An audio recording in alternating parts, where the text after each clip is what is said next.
Well, what if a stroke didn't mean the end of normal life as we know it? This question is no longer as far-fetched as it once seemed, thanks to a groundbreaking discovery at Lund University. In the realm of medical research, sometimes the smallest subjects lead to the biggest breakthroughs. Scientists at Lund University have found a potential stroke recovery therapy that restores brain function in mice following a stroke. This therapy involves something called inhibitors of the metabotropic glutamate receptor mGluR5. Quite a mouthful, isn't it? But stay with me, because this could change the face of stroke recovery as we know it. These inhibitors have shown to improve sensory motor functions even when administered days after a stroke.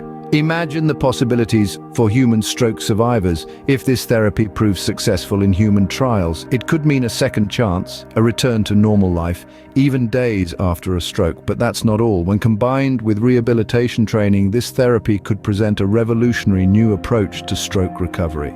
It's not just about restoring what was lost, but also about training the brain to get back on track, to regain its full potential. However, before we get too excited, it's important to note that this is still in the early stages of research. Human trials are necessary before this can become a viable treatment option. The road to medical breakthroughs is often long and winding, but every step brings us closer to the destination.